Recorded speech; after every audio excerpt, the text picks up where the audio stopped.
दुनिया भर की कहानियाँ सुनने के लिए हमारे चैनल कोहिकाफ टीवी को सब्सक्राइब करें। शुक्रिया। किसी दूरदराज के मुल्क में एक बादशाह रहा करता था जिसके 3 बेटे थे। तीनों बहुत ज़हीन और तमाम अमलोफन में यकता थे। तीरंदाजी हो या तलवार चलाने के जौहर, जंग की तमाम बारीकियों से वाकिफ थे। शहजादे जवान हो चुके थे। बादशाह की ख्वाहिश थी कि उनकी शादी कर दी जाए। बादशाह ने ज्योतिषी को बुलाया और उससे अपने दिल की बात बताई। ज्योतिषी ने 2 दिन का वक्त मांगा और तीसरे दिन दरबार में आकर बादशाह को अपनी राय से आगाह किया। उसने बताया कि तीनों की कुंडली देखी तो एक बात नजर आई कि इन लोगों की शादी करना आसान नहीं, एक लड़के की शादी में मुश्किल आ सकती है। अब वो लड़का कौन है ये मैं नहीं बता सकता।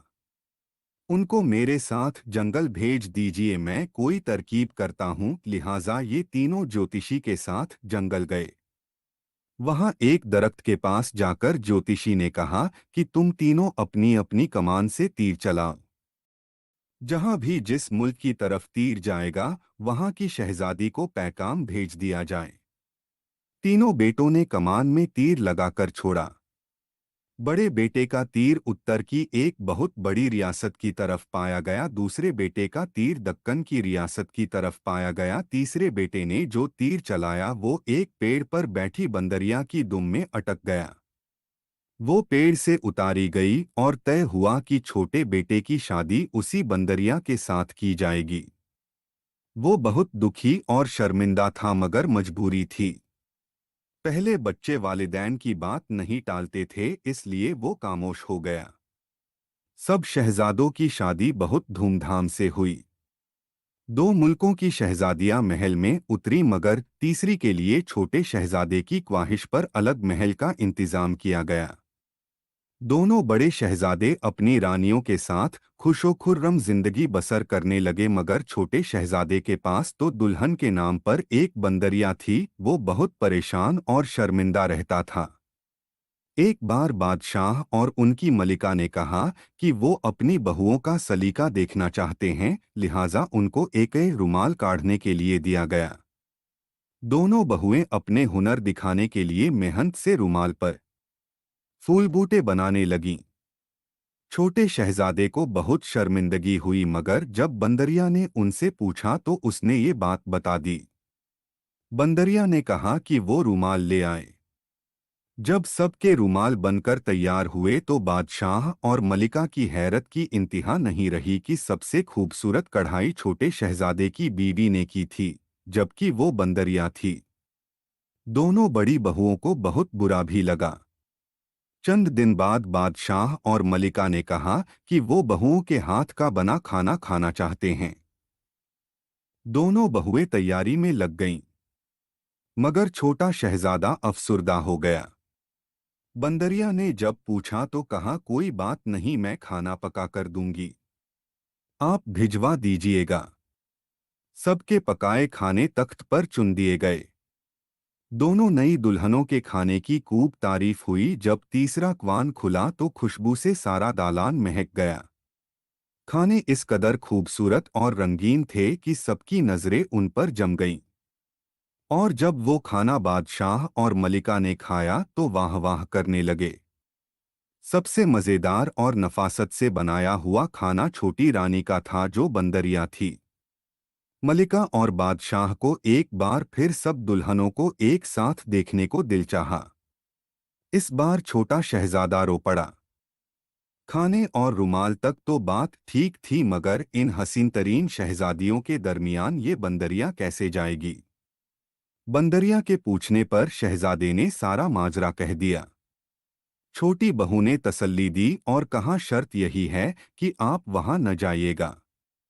मैं डोली में बैठकर अकेली ही जाऊंगी। शहजादा पहले ही शर्मिंदा था, फौरन मान गया। पहले बड़ी दुल्हन सामने आई। बहुत हसीन लड़की थी, गुलाबी लिबास में सज रही थी। मझली दुल्हन ने हरा लिबास पहना था और बहुत सारे जेवरात से आरास्ता थी। फिर डोली से छोटी दुल्हन को उतारा गया। उसके गोरे सफेद पैरों में पाजेब जगमगाई और जब उसने चादर उल्टी तो मलिका और बादशाह उसको देखते ही रह गए। गहरे सुख रंग में एक नगीना की सूरत। उसने झुककर सलाम किया। उसके बालों में अफशा चमक रही थी। गुलाबी चेहरा, खूबसूरत होंठ और छरेरा बदन, वो एक फूलों की डाली सी महसूस हो रही थी। तीनों बहुएं साथ बैठी थीं और उसके चेहरे की रोशनी से सारा महल रोशन था। सारे लोग हैरत से उसे देख रहे थे। किसी ने छोटे शहजादे तक ये खबर पहुंचा दी कि उसकी दुल्हन तो एक परी जैसी है। शहजादे ने शर्त तोड़ दी और छुपकर उसे देखा और घोड़े पर बैठकर वापस अपने महल पहुंचा। अपनी दुल्हन के कमरे में जाकर उसने देखा कि बंदरिया की खाल एक तरफ रखी है। उसने फौरन वो खाल उठाई और मशाल से उसको आग दी। उधर छोटी दुल्हन को अचानक बहुत बेचैनी हुई और वो इजाजत तलब करके डोली में बैठ गई। उसकी पाजेब से पैर झुलसने लगे थे। धीरे धीरे सारे जिस्म में आग भरने लगी, वो जलने लगी। डोली जब तक महल में पहुंची वो काफी जल चुकी थी। भागती हुई कमरे में आई और शहजादे से अपनी खाल खींच ली, मगर खाल का बहुत हिस्सा जल चुका था और वो भी बुरी तरह जल चुकी थी। वो जमीन पर गिरकर तड़पने लगी। शहजादा घबरा गया। हकीम बुलाए गए, सबने इलाज की कोशिश की मगर जलन किसी तौर कम न हुई। दूसरे मुल्कों से भी तबीब आए मगर उसकी जलन कम न कर सके। शहजादा बहुत शर्मिंदा था और परेशान भी। पूरी सल्तनत के तबीब आ चुके थे और तरह तरह के इलाज तजवीज किए जा रहे थे मगर जलन किसी सूरत कम नहीं हो रही थी। शहजादा बेकरार होकर टहल रहा था और खाल जलाने पर बेहद शर्मिंदा था। वो टहलता हुआ महल के बाग में आ गया। उसकी बेचैनी किसी तौर कम नहीं हो रही थी। एक बड़े दरख्त से टेक लगाकर खड़ा हो गया। उस दरख्त पर दो चिड़ियां आपस में बातें कर रही थीं। शहजादे ने ध्यान से सुना, वो कह रही थीं, वो बंदरिया नहीं परिस्तान की शहजादी है। उसकी एक छोटी सी गलती पर इतनी बड़ी सजा मिली है। मगर उसने क्या गलती की थी कि उसको बंदरिया बना दिया? दूसरी चिड़िया ने पूछा। परिस्तान के लोग दुनिया में आना पसंद नहीं करते।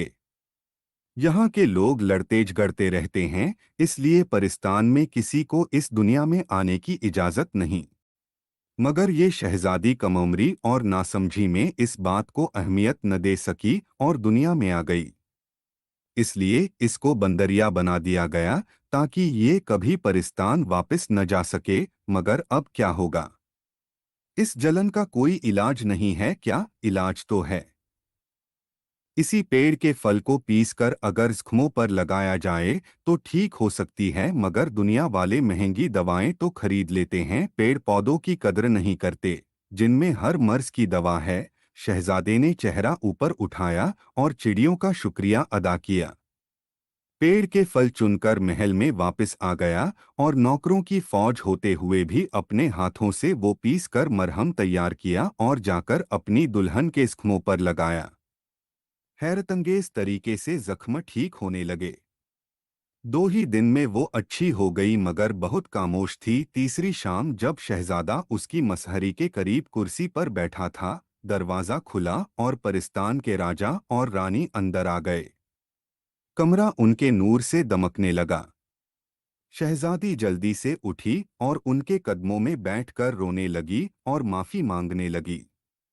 राजा ने उसको उठाकर गले से लगा लिया और बोले, बेटी, तुमने बहुत तकलीफें उठा लीं। अब तुम्हारी ख्तामुआफ हो गई है। रानी ने भी बेटी को गले लगाया और शहजादे के सर पर हाथ फेरा। परिस्तान के राजा ने शहजादे को दुआएं दीं और कहा कि अगर वो चाहे तो परिस्तान चले और वहीं जिंदगी गुजारे, उसे कोई तकलीफ नहीं होगी। मगर शहजादे ने सहूलत से इनकार कर दिया और कहा वो यहीं इसी मुल्क में रहकर अपने वालिदैन की खिदमत करना चाहता है। परिस्तान के राजा उसकी इस बात से बहुत खुश हुए और परिस्तान के ढेरों सामान से घर भर दिया और राजा रानी परिस्तान वापस चले गए। शहजादा और उसकी दुल्हन हंसी खुशी जिंदगी गुजारने लगे।